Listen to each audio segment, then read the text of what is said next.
So, today on the Anime Classroom, I am here to talk about The Wandering Witch Elaina.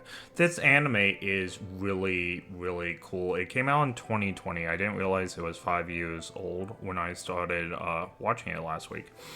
And I absolutely loved it, from the storytelling to how the main character acts. Now this anime takes the course over years. So we start with Elaina when she's 13. She doesn't look that different, but she breaks a record for becoming a witch. She at 13 she passes the magic test in order to become an apprentice witch, and in just 1 year she becomes a full-fledged witch.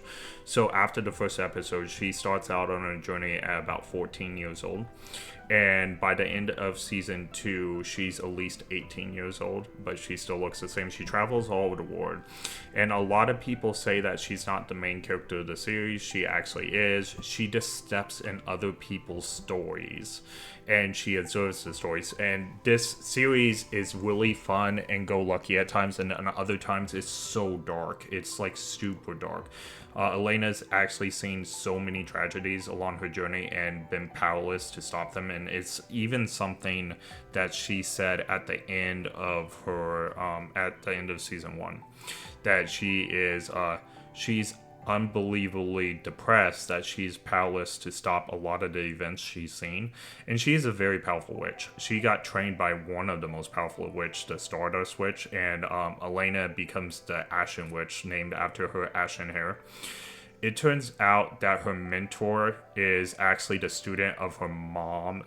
We know this from a long time ago. The mom is never specifically said to be Miku, or what the witch said, The Adventures of Miku, Elena's favorite book that inspires her to become a traveling witch. It's actually her mom. It's based on her mom. And that's my opinion, but I think it's pretty obvious by episode 7 or 8 that the Miku looks just like Elaina in every way, and her mom also has ashen hair. And the Stardust Witch took a very acute liking to Elaina right off the bat, and it's because her mom, she's the student of her mom.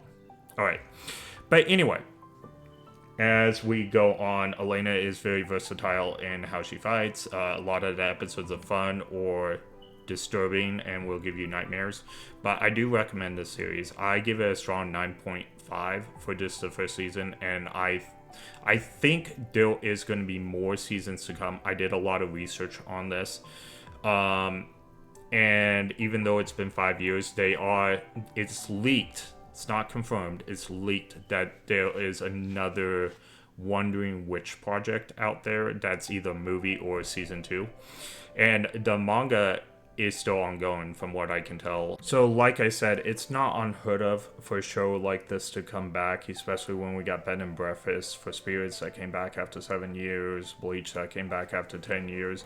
It is uncommon, but it's not unheard of. And like I said, with the leaks that we've got, there is supposedly a Wandering Witch project happening and coming to fruition.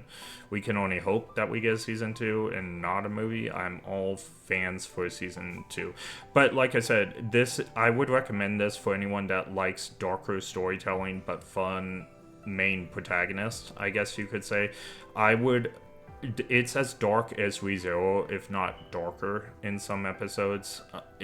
Like I said, it's kind of like a dark fairy tale, okay?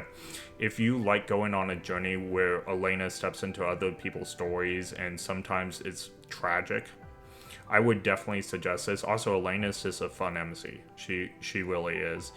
I think I already mentioned, but I give it a 9.5. I think season 1 is spectacular, and if anything that I said appeals to you, I hope that you would watch it. It's on Crunchyroll, and make sure you give it 5 stars so we indicate that we wanna have a second season. But like I said, if you don't like it, be honest with your score, but I gave it 5 stars just simply because I think a season 2 could make this anime incredible, if not more seasons. So thank you so much for watching the Anime Classroom. Greatly appreciate you all.